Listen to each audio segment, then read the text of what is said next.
대체 뭐라고 다닌 거야? 너 찾으려 미국을 전부 뒤졌는데 너는 지금 한국 남자 만나서 히히닥거려? 이 남자가 널 망친 거야. 5년을 찾아 헤맸는데 대체 뭐 하는 짓이야? 입이 있으면 무슨 말이라도 해봐. 여기 인천국제공항 두 미국 여성이 주변의 시선을 받고 있습니다. 한 명은 고함을 치고 있고 또 한 명은 그저 침묵을 지키고 있는데요. 우리 손주들이니? 그러다 갑자기 들려오는 아이의 목소리에 고함 소리는 울음소리로 변했습니다. 대체 이 두 여성에게는 무슨 일이 있던 걸까요? 한번 이야기 들어보시죠. 안녕하세요. 저는 이사벨입니다. 제가 어렸을 때 가장 좋아했던 순간은 일요일 아침이었어요.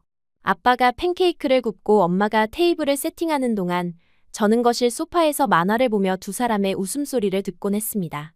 아빠는 늘 엄마의 허리를 감싸며 세상에서 제일 예쁜 여자 라고 속삭였고 엄마는 얼굴을 붉히며 애 앞에서 그러지 마 라고 말했지만 그 표정은 누가 봐도 행복해 보였어요. 저는 그런 부모님을 보며 사랑이라는 게 정말 존재한다고 그리고 나중에 저도 저런 사랑을 하게 될 거라고 믿었습니다. 그때 저는 세상에서 가장 행복한 아이였고 우리 가족이 영원히 이렇게 지낼 거라고 철석같이 믿고 있었어요. 우리 집은 미국 교회의 조용한 동네에 있었어요. 앞마당에는 엄마가 심은 장미꽃이 있었고 뒷마당에는 아빠가 만들어준 그네가 있었습니다. 저는 학교에서 돌아오면 그네를 타며 친구들과의 하루를 떠올렸고 저녁이면 가족 3명이 식탁에 둘러앉아 각자의 이야기를 나눴어요. 아빠는 회사에서 있었던 재밌는 일을 들려줬고 엄마는 동네 아줌마들과의 수다를 이야기했으며 저는 학교에서 받은 칭찬 스티커를 자랑했습니다. 그때 저는 정말 웃음이 많은 아이였어요. 친구들 사이에서도 밝고 명랑한 성격으로 통했고 선생님들도 제 웃는 얼굴을 좋아하셨죠. 생일날에는 엄마가 직접 만든 케이크를 먹으며 소원을 빌었고 크리스마스에는 아빠와 함께 트리를 장식하며 캐럴을 불렀어요. 그 모든 순간이 제게는 보석처럼 소중한 기억이었습니다. 특히 기억에 남는 건 제가 9살 때였어요. 학교에서 그림 대회가 있었는데 저는 우리 가족 3명이 손을 잡고 웃고 있는 그림을 그렸습니다. 선생님이 내 가족은 정말 행복해 보이는구나 라고 말씀하셨을 때 저는 자랑스럽게 고개를 끄덕였어요. 그 그림은 교실 뒤편 게시판에 한 달 내내 붙어 있었고 친구들은 제 그림을 보며 너희 가족 진짜 사이 좋다 라고 부러워했습니다. 저는 그게 당연한 줄 알았어요. 모든 가족이 우리처럼 서로 사랑하며 사는 줄 알았습니다. 하지만 그건 제가 세상을 너무 모르고 있었기 때문이었어요. 하지만 그 모든 게 무너진 건 제가 13살이 되던 해 겨울이었습니다. 어느 날 밤 엄마의 비명소리에 잠에서 깼어요. 거실에서 들려오는 소리에 몰래 문을 열고 복도로 나갔을 때 저는 평생 잊을 수 없는 장면을 목격했습니다. 엄마가 아빠의 핸드폰을 들고 울부짖고 있었고 아빠는 고개를 숙인 채 아무 말도 하지 못하고 있었어요. 이게 뭐야? 이게 대체 뭐냐고. 엄마의 목소리는 제가 한 번도 들어본 적 없는 날카로움으로 가득했습니다. 핸드폰 화면에는 무언가 메시지들이 가득했고 엄마는 손이 떨리고 있었어요. 저는 그 자리에서 얼어붙었고 심장이 터질 듯 뛰었습니다. 무슨 일이 벌어진 건지 정확히는 몰랐지만 우리 가족에게 뭔가 돌이킬 수 없는 일이 생겼다는 걸 본능적으로 느꼈어요. 다음 날부터 집안의 분위기는 완전히 바뀌었어요. 아빠는 집에 거의 들어오지 않았고 엄마는 방에 틀어박혀 울기만 했습니다. 저는 학교에 가서도 집중할 수 없었고 친구들이 말을 걸어도 제대로 대답하지 못했어요. 선생님이 오늘 왜 이렇게 멍해 있니? 라고 물으셔도 아무것도 아니에요. 라고 대답할 뿐이었습니다. 집에 돌아오면 엄마는 침대에 누워 천장만 바라보고 있었고 저는 혼자서 간단히 식사를 해결해야 했어요. 냉장고에서 우유를 꺼내 시리얼에 부어 먹으며 생각했습니다. 이게 정말 우리 집이 맞나? 불과 며칠 전까지만 해도 웃음소리가 가득했던 이 집이 어쩌다 이렇게 조용하고 차가워진 걸까요? 한 달쯤 지났을 때 아빠는 짐을 싸서 집을 나갔고 그때부터 엄마와 단둘이 사는 삶이 시작되었습니다. 아빠가 집을 나가던 날, 저는 학교에서 돌아와서야 그 사실을 알았어요. 거실에 있던 아빠의 사진들이 모두 사라져 있었고 아빠 옷장은 텅 비어 있었습니다. 엄마는 저를 꼭 안고 말했어요. 너는 절대 남자한테 의지하면 안 돼. 혼자서도 살아갈 수 있는 사람이 되어야 해. 그 말투에는 눈물과 분노가 섞여 있었고 저는 그저 고개를 끄덕일 수밖에 없었습니다. 엄마의 품은 따뜻했지만 동시에 무서웠어요. 마치 저를 너무 세게 붙잡고 있어서 숨이 막힐 것 같은 느낌이었습니다. 처음 몇 달간 저는 엄마의 변화를 이해하려고 노력했어요. 아빠가 우리를 배신했고 엄마가 상처받은 건 당연하다고 생각했습니다. 하지만 시간이 지날수록 엄마의 집착은 점점 더 심해졌어요. 오늘 학교에서 남자애랑 이야기했어? 그 남자 선생님은 믿을 만한 사람이야? 왜 남자의 전화번호가 내 핸드폰에 있어? 같은 질문이 하루에도 몇 번씩 쏟아졌고 저는 점점 숨이 막히기 시작했습니다. 친구들과 어울리는 것도 제한됐어요. 남자친구가 있는 모임에는 절대 참석할 수 없었고 여자친구들과의 약속도 엄마가 직접 그 친구 엄마한테 전화해서 확인하지 않으면 나갈 수 없었습니다. 처음에는 친구들이 이해해줬지만 점점 저를 불러주는 횟수가 줄어들었어요. 그리고 엄마는 제게 완벽함을 요구하기 시작했어요. 남자 없이도 살아남으려면 내가 완벽해야 해. 누구한테도 뒤처지면 안 돼. 내가 약하면 세상은 널 짓밟아. 그 말은 제 삶 전체를 지배했습니다. 성적은 항상 A만 받아야 했고 집안일도 완벽하게 해내야 했어요. 설거지를 할 때 물 한 방울이라도 싱크대에 남아있으면 다시 해야 했고 방 청소도 먼지 하나 없이 깨끗해야 했습니다. 한 번은 수학 시험에서 B+를 받았는데 엄마는 1시간 넘게 앉혀놓고 이게 최선이냐? 몇 따졌어요. 저는 그날 밤 새벽까지 문제집을 풀었고 다음 시험에서는 반드시 A를 받아야 한다는 압박감에 잠을 제대로 잘 수 없었습니다. 숙제는 당연히 밤늦게까지 해야 했고 학교에서 돌아오면 곧바로 책상 앞에 앉아야 했어요. 친구들은 방과 후에 카페에 가거나 영화를 보러 다녔지만 저는 그런 자유가 없었습니다. 가끔 친구들이 같이 쇼핑몰 갈래? 라고 물어보면 저는 엄마가 허락 안 해줄 것 같아 라고 대답했어요. 처음에는 친구들이 그래도 한번 물어봐 라고 말했지만 몇 번 거절하자 아무도 저를 부르지 않게 되었습니다. 그렇게 저는 서서히 친구들로부터 고립되어 갔어요. 15살이 되던 해 저는 처음으로 엄마에게 반항했어요. 친한 친구의 생일 파티에 가고 싶다고 말했을 때 엄마는 단호하게 거절했고 저는 참지 못하고 소리를 질렀습니다. 엄마는 아빠한테 당한 걸 나한테 풀고 있는 거잖아요. 나는 엄마의 인형이 아니에요. 그 순간 엄마의 얼굴이 창백해졌고 저는 제가 한 말에 겁이 났어요. 엄마는 한동안 아무 말도 하지 않다가 조용히 말했습니다. 나는 너를 지키려고 하는 거야. 세상이 얼마나 위험한지, 남자들이 얼마나 무서운지 넌 아직 몰라. 엄마는 내가 나처럼 상처받지 않길 바랄 뿐이야. 그 말에는 진심이 담겨 있었지만 동시에 제게는 너무 무거운 짐이었어요. 그날 이후로 저는 더 이상 반항하지 않았습니다. 반항한다고 해서 상황이 나아지지 않는다는 걸 깨달았고 오히려 엄마를 더 불안하게 만들 뿐이라는 걸 알았어요. 고등학교 시절은 제 인생에서 가장 어두운 시기였어요.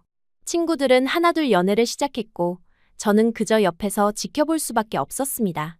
남자애가 말을 걸어오면 본능적으로 몸을 움츠렸고 그들이 다가오는 것 자체가 두려웠어요. 엄마의 목소리가 머릿속에서 울려 퍼졌기 때문입니다. 남자는 믿을 게 못 돼. 처음엔 다 착한 척하지만 결국엔 다 배신해. 내 아빠처럼 말이야. 저는 서서히 웃음을 잃어갔고 학교에서도 조용한 아이로 변해갔어요. 선생님들은 제가 예전처럼 밝지 않다며 걱정했지만 저는 괜찮아요. 그냥 공부에 집중하려고요. 라고 대답할 뿐이었습니다. 한 번은 학교 축제 때 같은 반 남자애가 제게 춤을 신청한 적이 있었어요. 그 애는 평소에도 친절했고 나쁜 의도 같은 건 없어 보였습니다. 하지만 저는 본능적으로 거절했어요. 미안해, 나는 춤 못 춰. 라고 말하며 그 자리를 벗어났습니다. 나중에 친구가 왜 거절한 거야? 그 애 괜찮은 애잖아. 라고 물었을 때 저는 대답할 수 없었어요. 사실은 제가 남자애들과 어떻게 대화해야 하는지조차 모르고 있었고 가까워지는 게 무섭기만 했던 겁니다. 집은 이제 완전히 감옥 같았어요.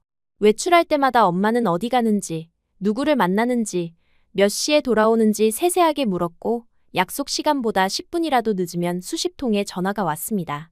한 번은 친구와 도서관에서 공부하다가 휴대폰 배터리가 나가는 바람에 연락이 안 됐던 적이 있었어요. 집에 돌아갔을 때 엄마는 울면서 저를 끌어안았고 어디 간 줄 알고 얼마나 무서웠는지 아니? 너마저 나를 떠나면 어떡해? 라며 떨고 있었습니다. 그날 이후로 저는 항상 보조 배터리를 2개씩 들고 다녔어요. 엄마를 불안하게 만들고 싶지 않았고 동시에 저도 그런 상황이 두려웠기 때문입니다. 엄마는 제 친구들까지 통제하려 했어요. 제가 친구와 전화 통화를 하면 옆에서 듣고 있었고 SNS 계정도 비밀번호를 알려주길 원했습니다. 엄마는 널 믿어. 하지만 세상은 못 믿겠어. 내가 누구랑 대화하는지 알아야 안심이 돼. 라는 말을 들으며 저는 점점 숨 쉴 공간이 없어졌어요. 결국 고등학교 2학년 때 SNS 계정을 아예 삭제해버렸습니다. 친구들과의 연결고리조차 끊어버린 셈이었어요. 엄마도 힘들었을 거예요. 남편에게 배신당하고 혼자서 딸을 키워야 하는 무게가 얼마나 무거웠을지 저도 압니다. 밤늦게 엄마 방에서 흐느끼는 소리가 들려올 때면 저도 이불을 뒤집어 쓰고 눈물을 흘렸어요. 엄마가 불쌍했고 제가 엄마를 더 행복하게 해드릴 수 없다는 게 죄책감으로 다가왔습니다. 하지만 동시에 저는 제 삶도 살고 싶었어요. 친구들처럼 자유롭게 웃고 연애도 하고 미래를 꿈꾸고 싶었습니다. 그런 제 마음은 이기적인 걸까요? 밤마다 이불 속에서 눈물을 흘리며 생각했습니다. 나는 언젠가 이곳을 벗어나야 해. 이대로는 살 수 없어. 그게 제가 하루하루를 견딜 수 있었던 유일한 이유였어요. 언젠가는 자유로워질 수 있다는, 제 삶을 살 수 있다는 희망 말입니다. 그러나 집안 분위기에 묘한 변화가 찾아왔어요. 엄마가 회사에서 만난 상사와 연애를 시작한 겁니다. 처음 그 사실을 알게 된 건 엄마가 평소와 다르게 화장을 하고 외출 준비를 하는 모습을 봤을 때였어요. 오늘 회사 사람들이랑 저녁 먹고 올게 라고 말하는 엄마의 얼굴에는 오랜만에 생기가 돌고 있었습니다. 저는 그 모습이 낯설면서도 반가웠어요. 엄마가 웃는 얼굴을 본 게 얼마만인지 기억도 안 날 정도였으니까요. 처음 몇 주간은 조심스럽게 지켜봤어요. 엄마는 주말마다 외출했고 집에 돌아올 때마다 표정이 밝았습니다. 전화 통화를 할 때면 목소리도 부드러워졌고 가끔 웃음소리도 들렸어요. 저는 방문 틈으로 그런 엄마를 보며 이상한 감정을 느꼈습니다. 기쁘면서도 약간 서운하고 안도되면서도 불안했어요.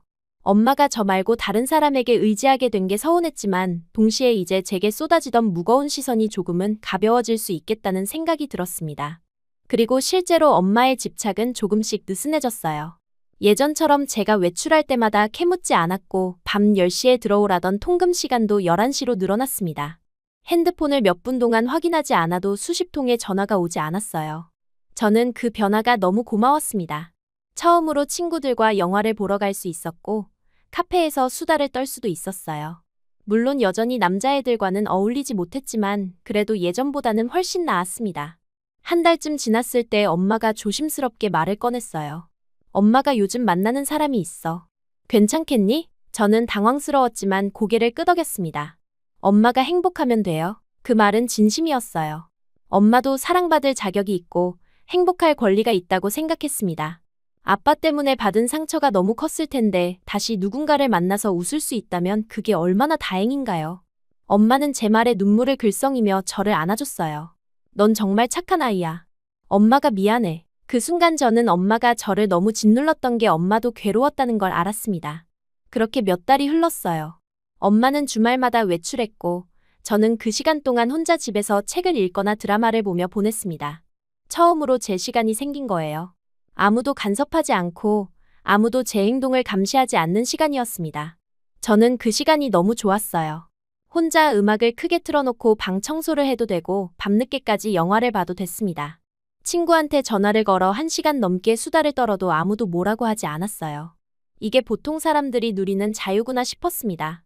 대학 합격 통지서를 받았을 때 저는 엄마에게 조심스럽게 말했어요. 엄마, 나 대학 붙었어. 기숙사 생활해도 될까? 엄마는 잠시 멈칫했지만 이내 웃으며 말했습니다. 그래, 내가 원하면 그렇게 해. 저는 믿을 수 없었어요. 정말로 엄마가 허락해준 거예요. 예전 같았으면 절대 불가능했을 일이었습니다. 저는 그날 밤 침대에 누워 천장을 바라보며 행복한 상상을 했어요. 기숙사에서 룸메이트와 함께 생활하고 자유롭게 동아리 활동을 하고 캠퍼스를 걸어다니는 모습을 그렸습니다. 새로운 삶이 시작될 거라는 기대감에 잠도 제대로 오지 않았어요. 하지만 그 행복은 오래가지 않았습니다. 대학 입학을 한 달 앞둔 어느 날, 집에 돌아왔을 때 엄마의 표정이 이상했어요. 눈이 충혈되어 있었고 핸드폰을 꽉 쥐고 소파에 앉아 있었습니다. 엄마, 무슨 일 있어요? 제가 물었을 때 엄마는 고개를 들었고 그 눈빛에서 저는 오래전 그날 밤을 떠올렸어요. 아빠의 외도를 알았을 때 세상이 무너진 듯한 그 표정이었습니다. 그 사람이랑 헤어졌어. 엄마의 목소리는 떨리고 있었어요.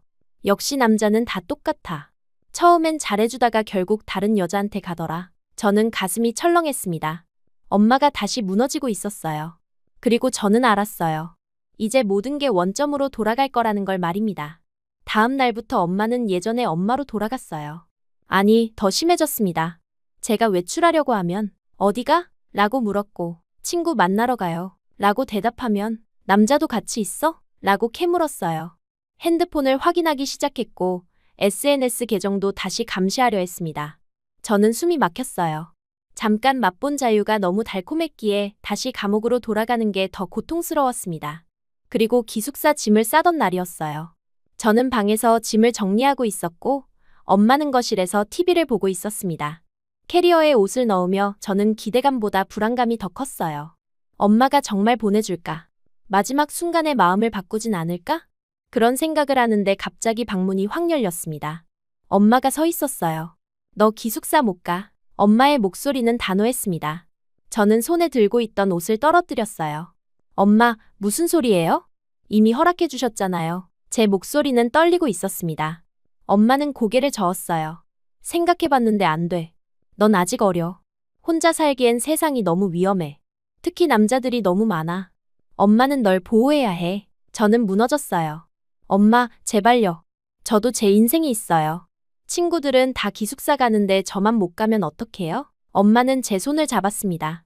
집에서 통학하면 돼. 그게 더 안전해. 엄마가 너 없으면 어떻게 사는데.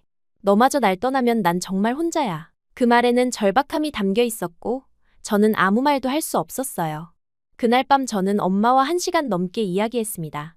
울면서 설득도 해봤고 화를 내기도 했어요. 하지만 엄마는 절대 꺾이지 않았습니다. 너는 내 전부야. 내가 떠나면 나는 죽을 것 같아. 엄마의 그 말은 협박처럼 들렸고 동시에 저를 올가매는 사슬처럼 느껴졌어요. 결국 저는 포기했습니다. 엄마를 혼자 두고 떠날 수 없었어요. 엄마가 무너지는 걸 또 보고 싶지 않았고 제 탓에 엄마가 힘들어하는 걸 견딜 수 없었습니다. 대학 기숙사 신청을 취소하고 통학을 결정했어요. 친구들에게 사정을 설명했지만 다들 이해하지 못했습니다. 그냥 가면 되는 거 아니야? 내가 너무 엄마 말만 듣는 것 같아. 친구들의 말이 틀린 건 아니었지만 제 상황을 그들이 어떻게 알겠어요. 저는 그저 집이 가까워서 통학하기로 했어. 라고 둘러댔습니다. 하지만 대학을 포기하기로 한 건 그로부터 2달 뒤였어요. 통학을 하며 대학을 다녔지만 엄마의 통제는 더욱 심해졌습니다. 수업이 끝나면 바로 집에 와야 했고 친구들과 과제를 하러 도서관에 가는 것도 허락을 받아야 했어요. 동아리 활동은 꿈도 꿀 수 없었고 MT나 축제 같은 건 당연히 불가능했습니다.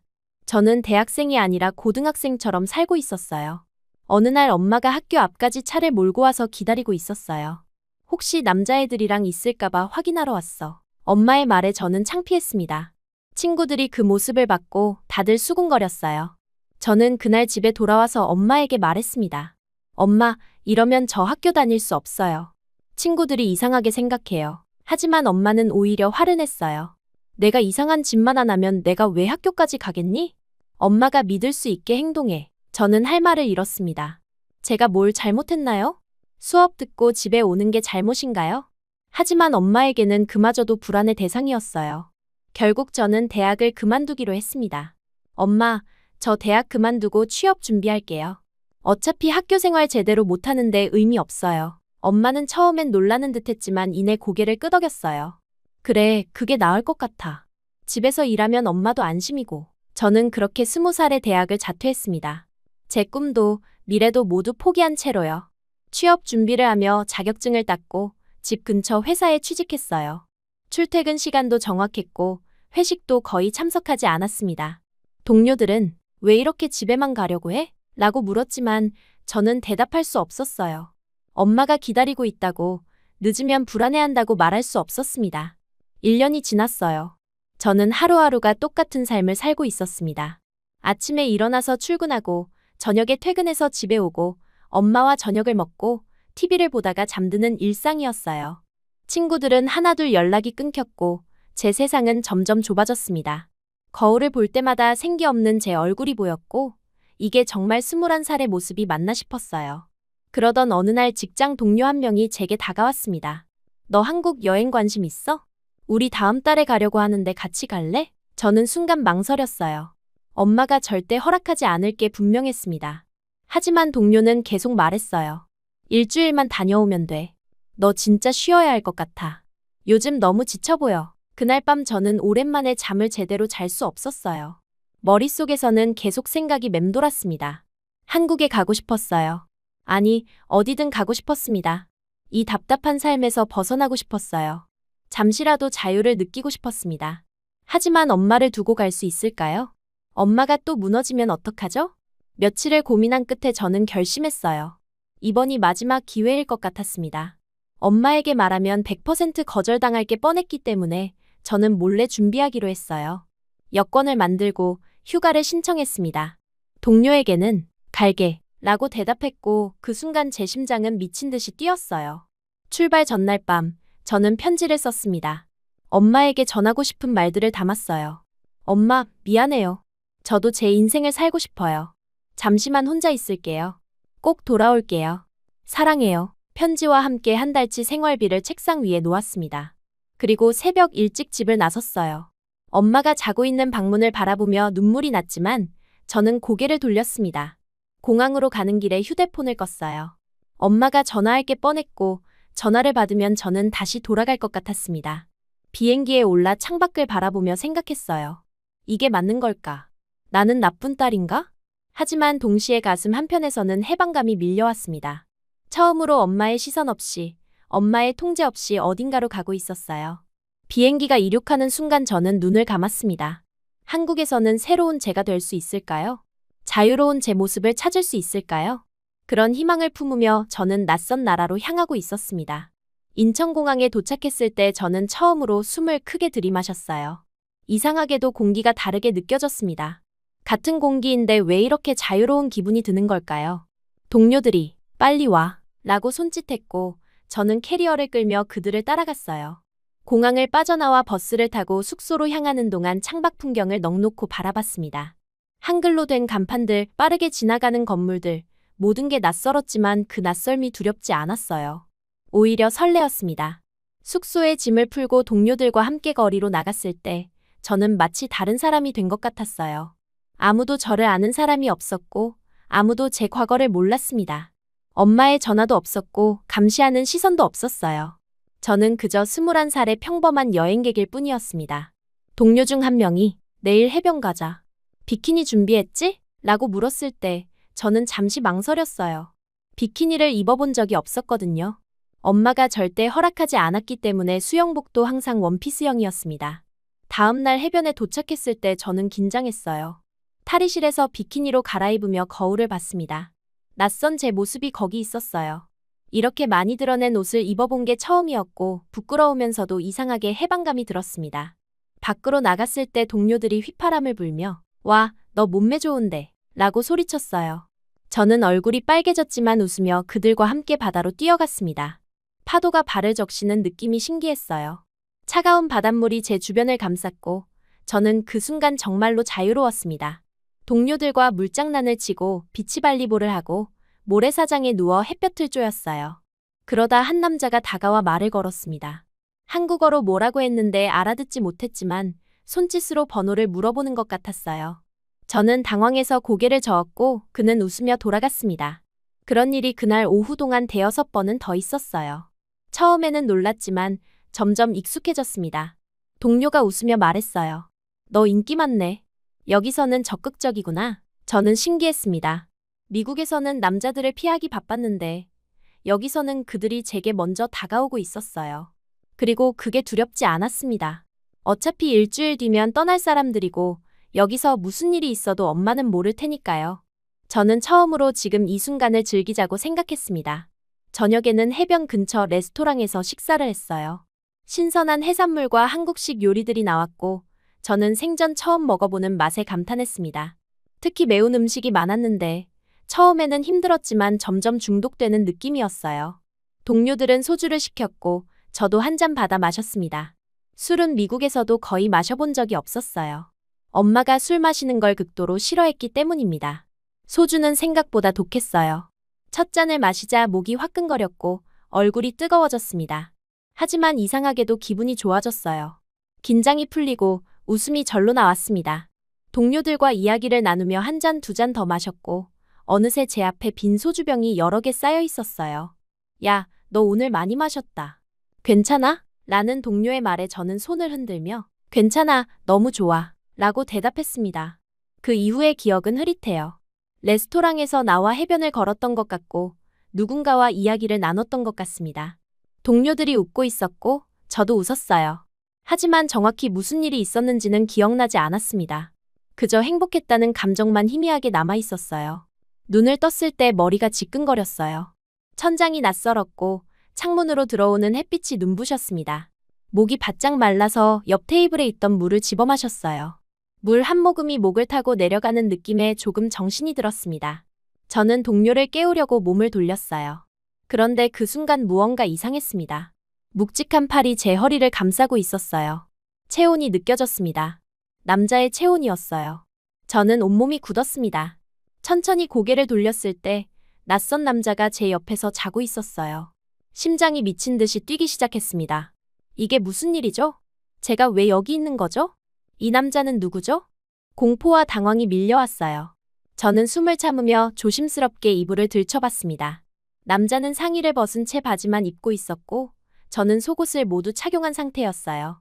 하지만 그게 안심이 되진 않았습니다. 대체 무슨 일이 있었던 걸까요? 저는 패닉 상태였어요. 본능적으로 손이 먼저 나갔습니다. 남자의 어깨를 세게 쳤어요. 일어나요. 당장 일어나라고요. 제 목소리는 떨리고 있었습니다. 남자가 눈을 뜨며 고개를 들었고 저는 다시 한번 그를 밀쳤어요. 그는 침대에서 일어나 바닥에 앉았지만 저를 피하려는 듯 고개를 숙였습니다. 저항하지 않았어요. 저는 급히 제 몸을 확인했어요. 옷은 제대로 입혀져 있었고 어디 다친 곳도 없었습니다. 하지만 여전히 상황을 이해할 수 없었어요. 대체 무슨 일이에요? 여기가 어디고 당신은 누구예요? 제가 소리쳤을 때 남자는 조심스럽게 손을 들어 보였습니다. 제발 이야기 좀 들어주세요. 오해예요. 그의 목소리는 간절했어요. 한국어 억양이 섞인 영어였지만 충분히 알아들을 수 있었습니다. 어젯밤에 당신이 제 테이블로 와서 울면서 매달렸어요. 저를 놓아주지 않았고 친구분이 호텔까지 데려다 달라고 부탁했어요. 저는 기억을 더듬어 봤지만 아무것도 떠오르지 않았어요. 거짓말하지 마세요. 제가 왜 당신한테 매달려요? 남자는 고개를 저었습니다. 진짜예요. 당신이 계속 아빠를 닮았다고 울면서 저를 안 놓아줬어요. 친구분도 어쩔 수 없어서 저한테 부탁한 거예요. 그 말에 가슴이 철렁했어요. 아빠를 닮았다고요? 제가 그런 말을 했다고요? 술에 취하면 그런 말을 하는 건가요? 창피함과 혼란이 동시에 밀려왔습니다. 그래서 여기까지 데려온 거예요? 남자는 고개를 끄덕였어요. 호텔까지 업어서 왔는데 중간에 당신이 토했어요. 옷이 엉망이 되어서 제가 빨아들였어요. 그리고 당신을 침대에 눕히고 이불을 덮어드렸죠. 저는 소파에서 자려고 했는데 너무 피곤해서 그냥 침대 끝에 누웠어요. 상의는 토 때문에 더러워져서 벗은 거고요. 저는 세면대 쪽을 봤어요. 제 옷이 걸려 있었고 아직 물기가 있었습니다. 그리고 소파에는 담요가 펼쳐져 있었어요. 남자의 말이 사실인 것 같았습니다. 하지만 여전히 믿기지 않았어요. 제 친구는요? 같이 온 친구들은 어디 갔어요? 남자는 난처한 표정을 지었어요. 그분들은 당신을 제게 맡기고 먼저 가셨어요. 연락처도 안 남기고요. 저는 어이가 없었어요. 동료가 저를 낯선 남자에게 맡기고 사라진 거예요. 배신감이 들면서도 한편으로는 제 자신이 한심했습니다. 술을 조절하지 못한 제 잘못이기도 했으니까요. 남자는 여전히 바닥에 앉아 있었어요. 고개를 숙인 채 말했습니다. 정말 죄송해요. 제가 더 조심했어야 하는 건데 당신이 계속 우시길래 그냥 놔둘 수가 없었어요. 그의 목소리에는 진심이 담겨 있었습니다. 저는 천천히 진정하려고 노력했어요. 심호흡을 몇 번 하고 상황을 정리하려 했습니다. 제 옷은 멀쩡했고 몸 어디도 이상한 곳이 없었어요. 남자는 저를 해치지 않은 것 같았습니다. 오히려 도와준 거였죠. 하지만 여전히 당황스러웠어요. 일단 옷 입으세요. 제가 말하자 남자는 세면대에 걸린 셔츠를 가져가 입었습니다. 아직 약간 젖어 있었지만 개의치 않는 것 같았어요. 저는 침대에서 일어나 테이블 의자에 앉았습니다. 남자는 소파에 앉았고 우리 사이에는 어색한 침묵이 흘렀어요. 이름이 뭐예요? 제가 먼저 물었습니다. 남자는 조심스럽게 대답했어요. 준서예요. 한국 이름이라 발음하기 어려우실 수도 있어요. 저는 고개를 끄덕였습니다. 준서, 고마워요. 그리고 미안해요. 제가 술을 너무 많이 마신 것 같네요. 준서는 손을 흔들었어요. 괜찮아요. 여행 와서 즐기시는 거니까요. 다만 다음부터는 조금 조심하세요. 한국이 안전한 나라이긴 하지만 그래도 위험할 수 있으니까요. 그의 말투는 마치 오빠가 동생을 걱정하는 것 같았습니다. 저는 이상한 감정을 느꼈어요. 이 사람은 저를 전혀 모르는데 왜 이렇게 신경 써주는 걸까요? 저를 이용하려 했다면 어젯밤에 충분히 그럴 수 있었을 텐데 그러지 않았어요. 오히려 옷을 빨아주고 안전하게 재워줬습니다. 왜 그렇게까지 해주신 거예요? 제가 물었을 때 준서는 잠시 생각하다가 대답했습니다. 제게도 여동생이 있거든요.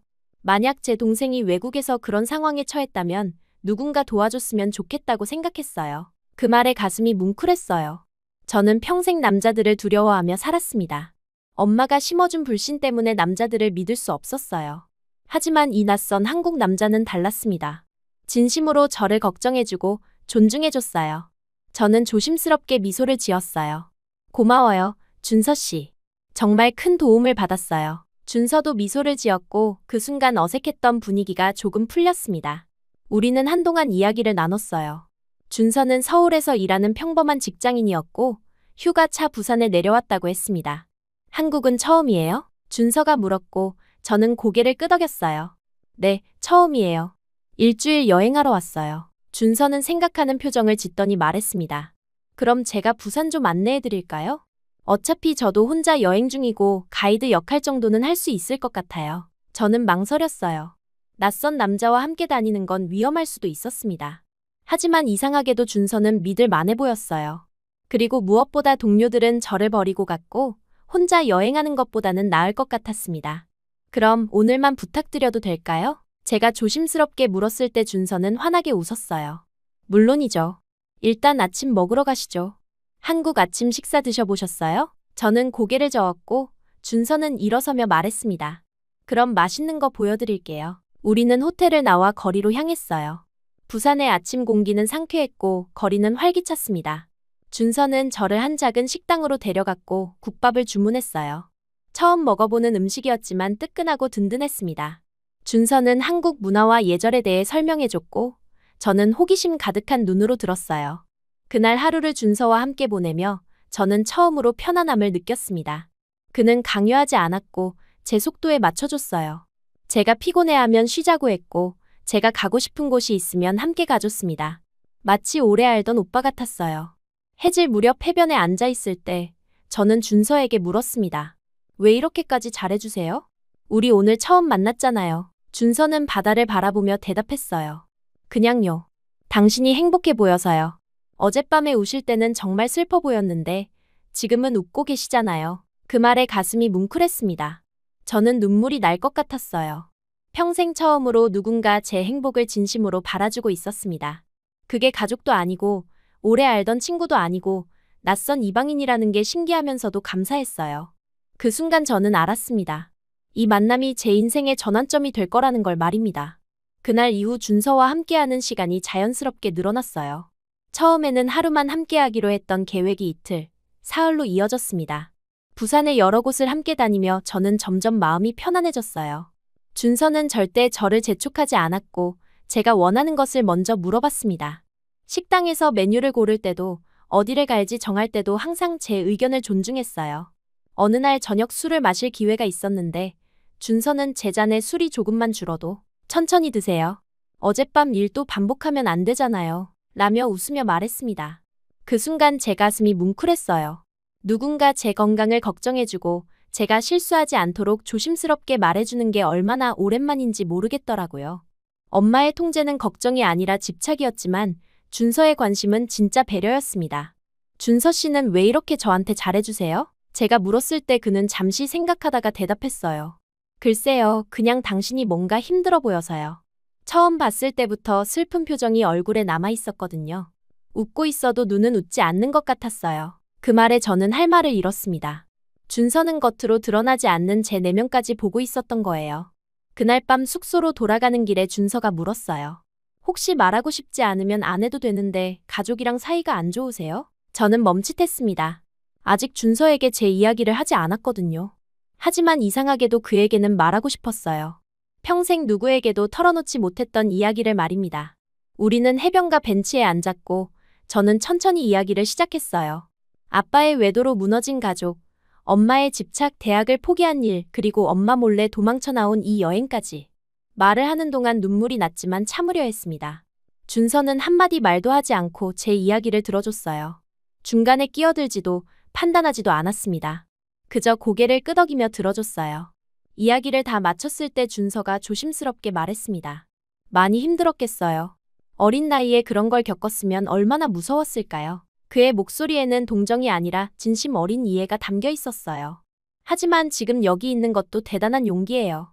엄마를 떠나 여기까지 온 것 자체가 용감한 선택이었어요. 그 말에 저는 눈물을 참을 수 없었어요. 평생 처음으로 누군가 제 선택을 인정해주고 제 용기를 알아봐주고 있었습니다. 준서는 제 어깨를 토닥이며 말했어요. 울어도 괜찮아요. 참지 마세요. 저는 그날 밤 오랜 시간 울었습니다. 쌓여있던 모든 슬픔과 분노와 억울함이 눈물로 쏟아져 나왔어요. 여행 일정이 끝나갈 무렵 저는 불안해지기 시작했어요. 미국으로 돌아가야 한다는 현실이 다가왔습니다. 엄마에게 돌아가야 하고 다시 그 감옥 같은 삶으로 돌아가야 했어요. 생각만 해도 숨이 막혔습니다. 어느 날 준서와 카페에 앉아 있을 때 저는 무거운 마음으로 말했어요. 이제 곧 미국으로 돌아가야 해요. 일주일이 거의 다 갔거든요. 준서는 제 표정을 보며 물었습니다. 돌아가고 싶어요? 저는 고개를 저었어요. 전혀요. 돌아가고 싶지 않아요. 하지만 가야죠.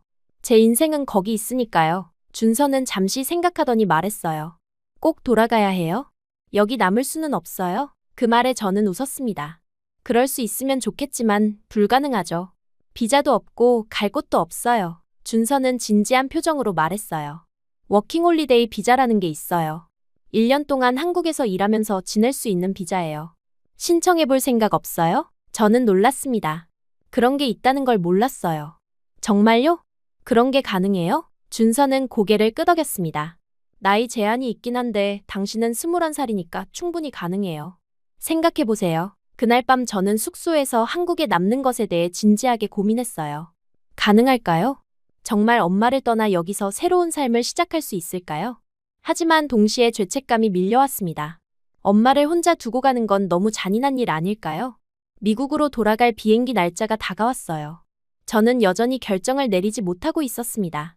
그런데 그날 아침 꺼놓았던 휴대폰을 켜야 할 일이 생겼어요. 동료에게 연락을 받아야 했거든요. 휴대폰을 켜는 순간 저는 후회했습니다. 수백 통의 부재중 전화와 메시지가 쏟아졌어요. 거의 대부분 엄마였습니다. 처음 몇 개 메시지는 걱정으로 가득했어요. 어디 있니? 연락해. 엄마 걱정돼 죽겠어. 하지만 시간이 지날수록 메시지 내용은 점점 격해졌습니다. 당장 연락 안 하면 경찰에 신고한다. 너 도대체 어디서 뭐 하는 거야? 엄마가 얼마나 걱정하는지 아니? 그리고 마지막 메시지에는 이렇게 적혀 있었어요. 내가 한국에 있다는 거 알아냈어. 당장 한국으로 가서 너 찾아낼 거야. 엄마 없이 혼자 살 수 있을 것 같아? 절대 안 돼. 저는 손이 떨렸습니다. 엄마가 제가 한국에 있다는 걸 어떻게 알았을까요? 아마 동료들을 통해 알아낸 것 같았어요. 공포가 밀려왔어요. 엄마가 정말로 한국에 온다면? 저를 찾아낸다면? 다시 미국으로 끌고 갈 게 뻔했습니다. 그리고 이번에는 더 심한 통제가 기다리고 있을 거예요. 저는 숨을 쉴 수 없었습니다. 그 순간 무언가가 제 안에서 터졌어요. 분노였는지, 절망이었는지, 아니면 해방감이었는지 모르겠습니다. 저는 휴대폰을 바닥에 내던졌어요. 화면이 박살났고 전원이 꺼졌습니다. 나는 다시 그 지옥으로 돌아가지 않을 거야. 소리내어 말했을 때 제 목소리는 확고했습니다. 저는 준서에게 전화했어요. 그리고 다급하게 말했습니다. 준서 씨, 워킹홀리데이 비자 신청하고 싶어요. 한국에 남을래요. 준서는 놀란 것 같았지만 차분하게 대답했어요. 알겠어요. 제가 도와드릴게요. 지금 만나요. 우리는 카페에서 만났고 준서는 노트북을 가져와 비자 신청 절차를 설명해줬습니다. 필요한 서류들, 신청 방법, 소요 시간까지 하나하나 알려줬어요. 저는 그 자리에서 바로 신청 절차를 시작했습니다.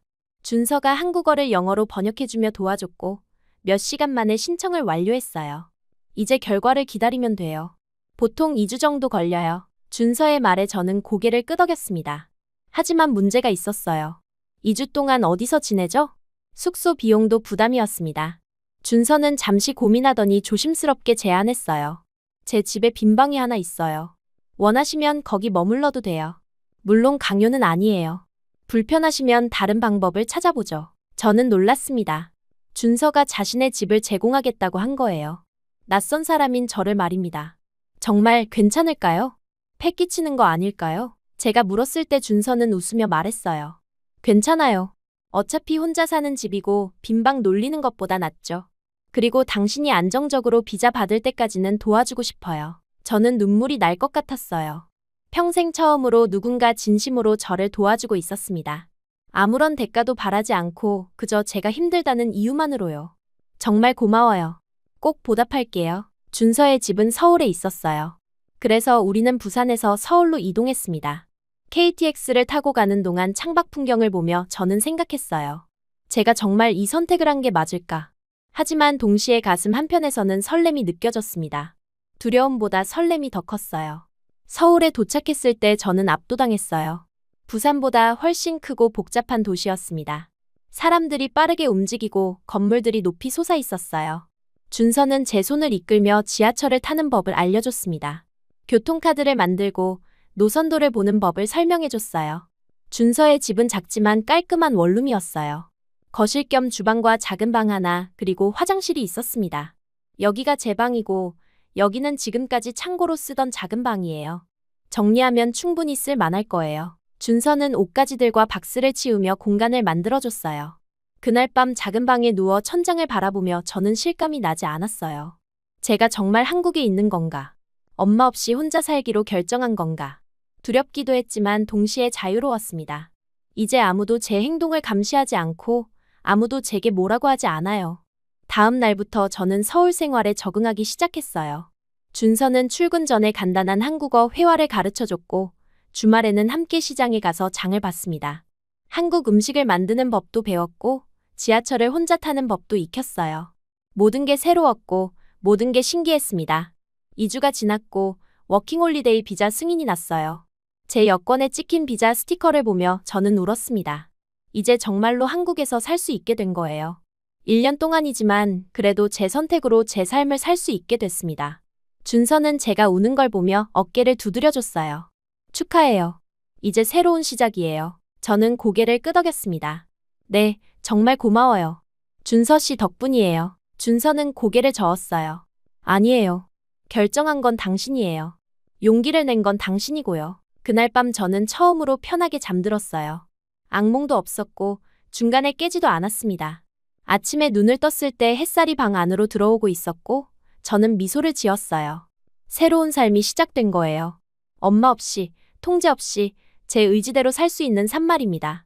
물론 앞으로 어떤 어려움이 기다리고 있을지 모르지만 그래도 저는 준비되어 있었어요. 이제 저는 제 인생의 주인공이 될 거예요. 서울에서의 생활은 매일이 새로운 발견이었어요. 처음 몇 달은 언어가 가장 큰 장벽이었습니다.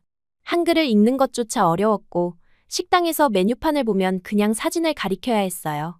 하지만 준서는 매일 저녁 제게 한국어를 가르쳐줬습니다.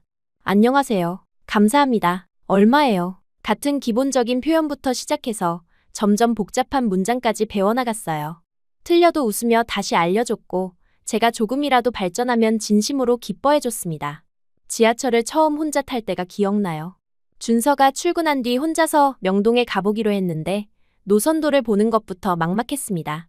어느 역에서 갈아타야 하는지 몇 번 출구로 나가야 하는지 헷갈렸어요. 결국 한 역을 지나쳐서 되돌아가야 했고 그 과정에서 낯선 할머니가 제게 말을 걸었습니다. 한국어로 뭐라고 하시는데 하나도 알아듣지 못했어요.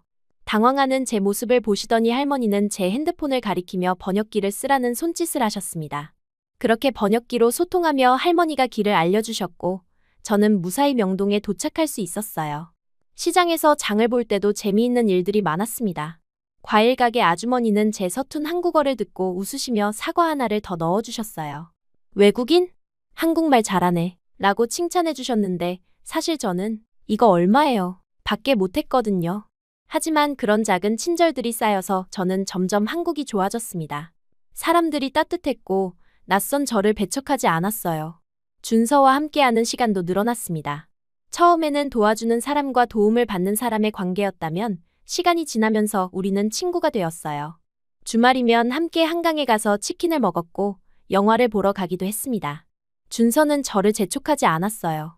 제가 편한 속도로 한국 생활에 적응할 수 있도록 기다려줬습니다. 그러다 어느 날 밤 우리는 한강변에 앉아 야경을 보고 있었어요. 불빛이 물에 반사되어 반짝였고 시원한 바람이 불었습니다. 준서가 조심스럽게 말을 꺼냈어요. 요즘 당신을 보면 마음이 편해져요. 같이 있으면 행복하고요. 저는 심장이 빠르게 뛰는 걸 느꼈습니다. 준서도 저와 같은 마음인가요? 저도 그래요.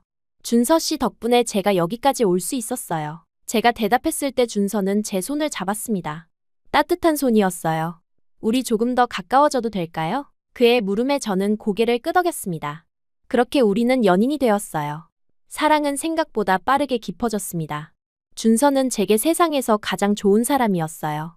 아침에 출근하기 전 커피를 내려주고 퇴근하면 오늘 뭐 했어? 라며 제 하루를 물어봐 주었습니다. 제가 한국어 공부하다 어려워하면 옆에 앉아 함께 풀어줬고 제가 아플 때는 밤새 간호해줬어요. 그런 준서와 함께 있으면 저는 처음으로 사랑받고 있다는 걸 느꼈습니다. 하지만 행복한 순간마다 엄마의 목소리가 들려왔어요. 남자는 믿을 게 못 돼. 결국엔 다 배신해. 밤에 혼자 누워있을 때면 불안이 밀려왔습니다. 준서도 결국 저를 떠날까요? 아빠처럼 다른 여자에게 갈까요? 그런 생각을 하면 잠을 잘 수 없었어요. 어느 날 준서가 회식 때문에 늦는다고 연락했을 때 저는 이성을 잃을 뻔했습니다. 밤 11시가 넘어도 들어오지 않았고 전화도 받지 않았어요. 제 머릿속에서는 온갖 나쁜 상상이 펼쳐졌습니다. 다른 여자와 있는 건 아닐까? 저를 속이고 있는 건 아닐까? 12시가 넘어 준서가 취한 채로 들어왔을 때 저는 울고 있었어요. 왜 이렇게 늦은 거예요? 연락도 안 받고. 제가 소리치자 준서는 놀란 표정을 지었습니다. 미안해요. 핸드폰 배터리가 나가서 연락 못했어요. 걱정했죠? 그는 진심으로 미안해하고 있었어요. 하지만 저는 진정할 수 없었습니다. 다른 여자랑 있었던 거 아니에요? 그 말에 준서의 얼굴이 굳었어요. 무슨 소리예요? 내가 왜 다른 여자를 만나요? 저는 울면서 말했습니다. 남자는 다 그래요. 처음엔 잘하다가 나중엔 배신해요. 제 아빠도 그랬어요. 준서는 저를 안아주며 말했어요. 나는 당신 아빠가 아니에요. 나를 믿어주세요. 그날 밤 우리는 오랜 시간 이야기를 나눴어요. 저는 제 불안과 두려움을 털어놓았고 준서는 이해하려 노력했습니다. 당신이 상처가 많다는 거 알아요. 하지만 나는 당신을 사랑해요. 절대 배신하지 않을 거예요. 그의 말에 저는 조금씩 마음을 열기로 했습니다. 1년이 지났어요. 워킹홀리데이 비자가 만료될 시기가 다가왔고 저는 한국에 더 머물 방법을 찾아야 했습니다. 그때 준서가 무릎을 꿇었어요. 손에는 작은 상자가 들려 있었고 그 안에는 반지가 있었습니다. 저와 결혼해 주시겠어요? 당신이 한국에 계속 있을 수 있게 해주고 싶어요. 아니, 그것보다 평생 함께하고 싶어요. 저는 눈물이 났어요. 기쁨의 눈물이면서 동시에 두려움의 눈물이었습니다. 결혼이요? 평생을 함께한다는 건가요? 준서를 사랑했지만 동시에 무서웠어요. 혹시 결혼 후에 달라지는 건 아닐까? 엄마처럼 제가 상처받게 되는 건 아닐까? 며칠을 고민한 끝에 저는 결심했습니다. 사랑을 선택하기로 했어요. 엄마의 목소리를 이기고 제 행복을 선택하기로 했습니다. 네, 결혼할게요. 제가 대답했을 때 준서는 저를 안아 올리며 기뻐했어요. 결혼식은 작고 조촐했습니다. 준서의 가족들만 참석했고 제 쪽 하객은 없었어요. 조금 쓸쓸했지만 행복했습니다. 웨딩드레스를 입고 거울을 보는데 제 얼굴이 환하게 빛나고 있었어요. 이렇게 행복한 표정을 짓는 제 모습은 처음 보는 것 같았습니다. 결혼 후 우리는 더 큰 집으로 이사했어요. 방이 2개 있는 아파트였고 준서는 한쪽 방을 제 작업실로 꾸며줬습니다. 저는 한국어를 거의 유창하게 할 수 있게 되었고 온라인으로 번역 일을 시작했어요. 영어와 한국어를 번역하는 일이었는데 집에서 할 수 있어서 좋았습니다. 그리고 1년 후 저는 임신을 했어요. 테스트기에 2줄이 나타났을 때 저는 울었습니다. 제가 엄마가 된다는 게 믿기지 않았어요. 동시에 두려웠습니다. 저도 우리 엄마처럼 아이를 억압하게 되는 건 아닐까? 준서는 제 손을 잡아주며 말했어요. 당신은 좋은 엄마가 될 거예요. 당신 엄마와는 다를 거예요. 그의 확신에 차 있는 목소리가 저를 안심시켰습니다. 출산 날이 다가오고 진통이 시작되었을 때 준서는 제 옆에서 손을 잡아줬어요. 잘하고 있어요. 조금만 더 힘내요. 그의 응원에 힘을 얻어 저는 아이를 낳았습니다. 딸이었어요. 작고 연약한 생명이 제 품에 안겼을 때 저는 세상을 다 가진 기분이었습니다. 안녕, 우리 딸. 엄마가 너를 정말 사랑할게. 절대 너를 억누르지 않을게. 마음속으로 약속했어요. 이 아이만큼은 제가 겪은 고통을 겪지 않게 하겠다고 말입니다. 2년 후 아들도 태어났어요. 이제 우리는 내 식구가 되었습니다. 매일이 바빴지만 행복했어요. 아이들 웃음소리가 집안을 가득 채웠고 준서는 헌신적인 아빠였습니다. 기저귀를 갈아주고 밤중 수유도 함께 일어나 도와줬어요. 우리는 완벽한 가족이었습니다. 하지만 5년이 지난 어느 날, 제 휴대폰으로 낯선 번호에서 메시지가 왔어요. 새 번호로 바꾼 뒤로 엄마와는 연락이 끊긴 상태였는데 그 메시지는 엄마였습니다. 내가 한국에 있다는 거 알아. 내일 인천공항으로 갈게. 손이 떨렸어요. 심장이 미친 듯이 뛰었습니다. 엄마가 온다고요? 5년 만에요? 어떻게 알았을까요? 누가 알려준 걸까요? 공포가 밀려왔어요. 엄마를 만나면 다시 그때로 돌아갈 것 같았습니다. 숨 막히던 그 시절로요. 준서에게 보여줬을 때 그는 침착하게 말했어요. 그래도 어머니시잖아요. 만나야죠. 저는 고개를 저었습니다. 싫어요. 만나고 싶지 않아요. 엄마를 만나면 저는 다시 무너질 것 같아요. 하지만 준서는 제 손을 잡았어요. 제가 옆에 있을게요. 혼자 맞서게 두지 않을게요. 그리고 어머님께 당신이 얼마나 행복한지 보여드려야죠. 저는 밤새 잠을 잘 수 없었어요. 내일이면 엄마를 만나게 됩니다. 5년 만에요. 엄마는 어떻게 변했을까요? 여전히 저를 통제하려 할까요? 제 가족을 빼앗아 가려 할까요? 불안이 온몸을 지배했습니다. 하지만 옆에서 자고 있는 준서를 보며 생각했어요. 이번에는 혼자가 아니에요. 제 곁에는 사랑하는 남편이 있고 소중한 아이들이 있습니다. 엄마를 이겨낼 수 있을 거예요. 아니, 이겨내야 해요. 제 가족을 지키기 위해서라도 말입니다. 인천공항으로 가는 길에 저는 계속 손을 떨었어요. 준서가 운전하는 동안 뒷좌석에는 아이들이 앉아 있었습니다. 5살 된 딸 지우와 3살 된 아들 민준이었어요.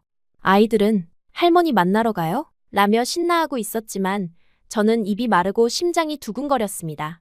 준서가 백미러로 저를 보며 말했어요. 괜찮아요. 제가 있잖아요. 하지만 저는 괜찮지 않았습니다. 공항 도착 게이트 앞에 섰을 때 사람들이 쏟아져 나오기 시작했어요.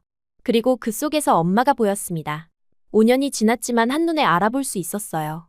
머리에 흰머리가 많이 늘었고 얼굴에는 주름이 더 깊어졌습니다. 하지만 눈빛만큼은 여전히 날카로웠어요. 엄마는 저를 발견하자마자 빠르게 걸어왔습니다. 제 손을 잡아 끌며 소리쳤어요.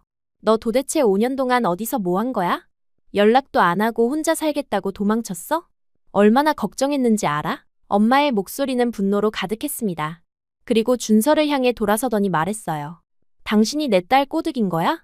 어린 애를 이용해서 결혼한 거지? 준서는 차분하게 대답했습니다. 아닙니다.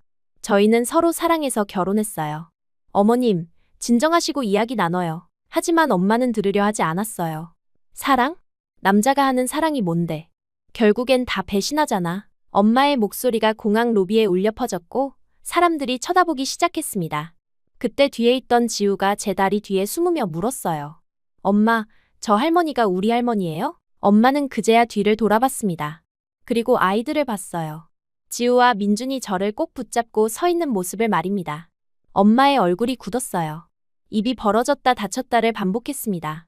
손주가 있어? 저는 고개를 끄덕이며 아이들을 앞으로 데려왔어요. 엄마, 이 애들이 엄마 손주예요.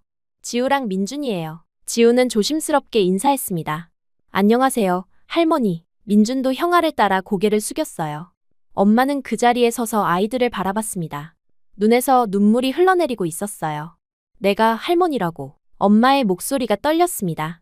저는 엄마가 무릎을 꿇고 아이들을 끌어안는 모습을 봤어요. 5년 만에 보는 엄마의 따뜻한 표정이었습니다. 아이들은 당황했지만 할머니를 거부하지 않았어요. 할머니가 미국에서 왔어요? 비행기 무섭지 않았어요? 지우가 순진하게 물었을 때 엄마는 웃으며 대답했습니다. 응, 할머니는 지우랑 민준이 보고 싶어서 무서운 것도 참았어. 공항에서 집으로 돌아오는 차 안은 조용했어요. 엄마는 뒷좌석에서 아이들과 함께 앉아 있었고 계속 손주들을 바라봤습니다. 저는 앞좌석에서 창밖을 보며 복잡한 심경이었어요. 엄마가 변한 걸까요? 아니면 잠시뿐일까요? 집에 도착해서 아이들을 재운 뒤 우리는 거실에 모여 앉았어요. 준서가 차를 준비하는 동안 엄마와 저는 마주 앉아 있었습니다. 어색한 침묵이 흘렀어요. 엄마가 먼저 입을 열었습니다. 5년 동안 왜 연락 한 번 안 했어?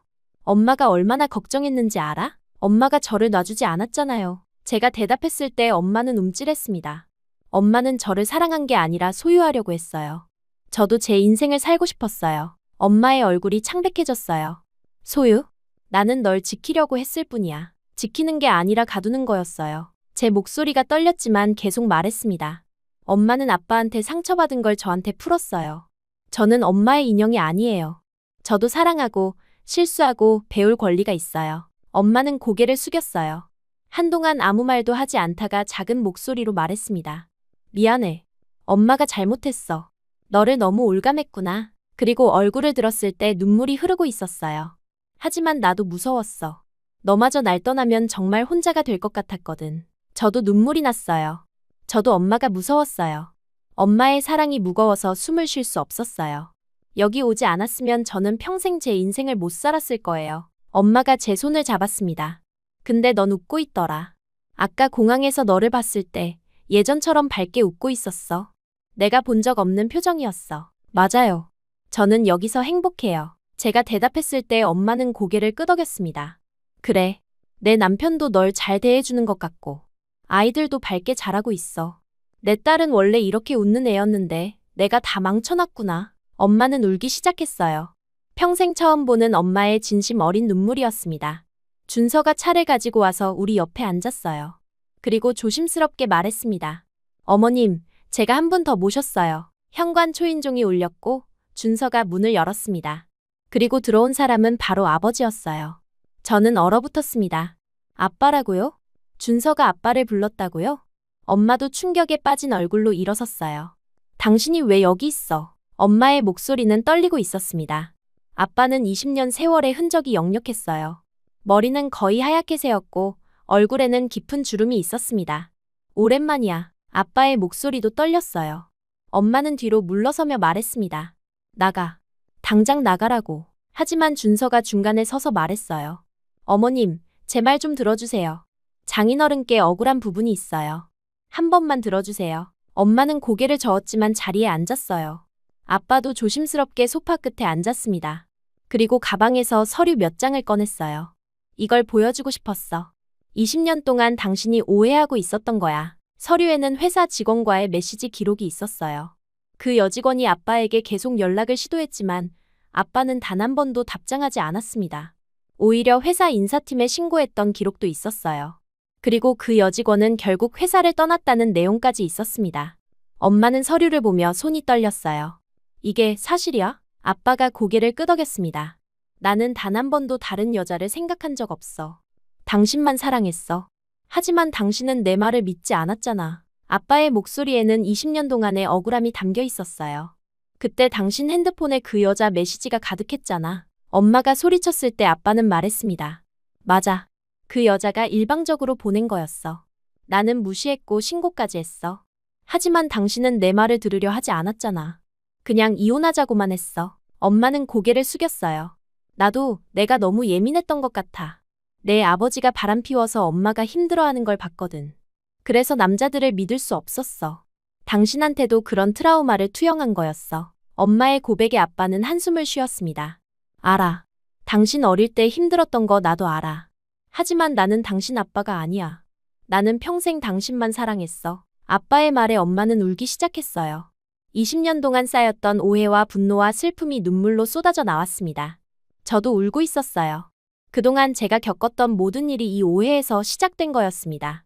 만약 엄마가 아빠를 믿었다면 저는 행복한 가족과 함께 자랄 수 있었을 거예요. 하지만 동시에 그랬다면 준서를 만나지 못했겠죠. 이 복잡한 감정을 어떻게 설명해야 할까요? 준서가 조용히 말했습니다. 두 분이 다시 시작하시면 어떨까요? 이제라도 늦지 않았어요. 부부 상담도 받으시고 천천히 회복하시면 돼요. 엄마와 아빠는 서로를 바라봤어요. 20년 만에 눈맞춤이었습니다. 당신 아직도 날 사랑해? 엄마가 조심스럽게 물었을 때 아빠는 주저없이 대답했습니다. 당연하지.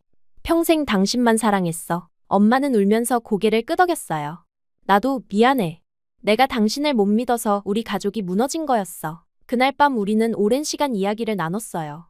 엄마와 아빠는 20년 동안 하지 못했던 대화를 나눴고 저는 그 옆에서 지켜봤습니다. 지우와 민준이 잠에서 깨어 거실로 나왔을 때 할머니와 할아버지가 함께 있는 모습을 보고 신기해했어요. 할아버지도 왔어요? 지우가 물었을 때 아빠는 무릎을 꿇고 아이를 안아줬습니다. 그래, 할아버지가 지우랑 민준이 보러 왔어. 늦어서 미안해. 아빠의 목소리는 감격스러웠어요. 손주들을 처음 만나는 순간이었으니까요. 며칠 후 엄마와 아빠는 부부 상담을 받기 시작했어요. 한국에 몇 주 더 머물기로 했고 저희 집 근처 호텔에서 지냈습니다. 매일 저희 집에 와서 손주들과 시간을 보냈고 함께 식사도 했어요. 서서히 가족의 모습을 되찾아가고 있었습니다. 어느 날 엄마가 저를 따로 불렀어요. 둘이서 카페에 앉아 있을 때 엄마가 말했습니다. 너한테 정말 미안해. 내가 너를 너무 힘들게 했지. 내 인생을 망쳤어. 저는 고개를 저었어요. 망친 게 아니에요. 덕분에 여기까지 올 수 있었어요. 준서를 만났고 아이들도 낳았고 행복해요. 엄마는 제 손을 잡았습니다. 넌 정말 강한 아이야. 나보다 훨씬 용감하고. 엄마는 평생 트라우마에 갇혀 살았는데 넌 그걸 이겨냈어. 엄마의 눈에는 자랑스러움이 담겨 있었어요. 이제 엄마도 변할게. 너한테 배울게. 한 달 후 엄마와 아빠는 미국으로 돌아갔어요. 하지만 이번에는 함께였습니다. 공항에서 작별 인사를 할 때 엄마가 저를 꼭 안아줬어요. 자주 영상통화하자. 손주들 얼굴 보고 싶을 거야. 저는 고개를 끄덕이며 약속했습니다. 네, 엄마. 사랑해요. 엄마와 아빠가 떠난 뒤 저는 준서와 함께 집으로 돌아왔어요. 아이들은 할머니, 할아버지가 보고 싶다며 울었지만 곧 영상통화로 볼 수 있다는 말에 달래졌습니다. 그날 밤 침대에 누워 준서가 물었어요. 후회 안 해요? 한국에 온 거. 저는 고개를 저었습니다. 전혀요. 이게 제 선택이었고 최선의 선택이었어요. 여기서 당신을 만났고 가족을 이뤘어요. 그리고 엄마와 아빠도 다시 만나게 해줬잖아요. 준서는 저를 안아주며 말했어요. 당신은 정말 대단한 사람이에요. 몇 달 후 엄마에게서 영상통화가 왔어요. 엄마와 아빠가 함께 나란히 앉아 있었고 둘 다 행복한 얼굴이었습니다. 우리 다시 결혼식 올렸어. 작게 했지만 의미 있었어. 엄마의 말에 저는 놀랐어요. 정말요? 축하해요. 아빠가 웃으며 말했습니다. 내 덕분이야. 내가 용기 내서 한국에 가지 않았으면 우리는 평생 오해한 채로 살았을 거야. 저는 화면 속 부모님을 보며 행복했어요. 이제 제 가족은 완전해졌습니다. 한국에 있는 제 가족과 미국에 있는 부모님까지요. 제가 선택한 이 길이 단순한 도피가 아니라 사랑과 가족을 되찾는 여정이었다는 걸 이제는 확신할 수 있었어요. 지금도 저는 서울에서 두 아이의 엄마로, 준서의 아내로, 그리고 딸로 살아가고 있습니다. 가끔 과거를 돌아보면 가슴이 아프기도 해요. 하지만 그 모든 고통이 지금의 행복을 만들었다는 걸 알기에 후회하지 않습니다. 제가 엄마한테 받은 상처를 제 아이들에게는 절대 주지 않겠다고 매일 다짐해요. 지우와 민준이는 자유롭게 자라고 있고 사랑받고 있다는 걸 알고 있습니다. 어제 지우가 물었어요. 엄마는 어릴 때 행복했어요? 저는 잠시 생각하다가 대답했습니다. 힘든 시간도 있었지만 지금은 정말 행복해. 그리고 지우 덕분에 더 행복해졌어. 지우는 환하게 웃으며 저를 안아줬어요. 그 순간 저는 깨달았습니다. 제가 어린 시절 잃어버렸던 웃음을 제 아이들을 통해 되찾고 있다는 걸 말입니다.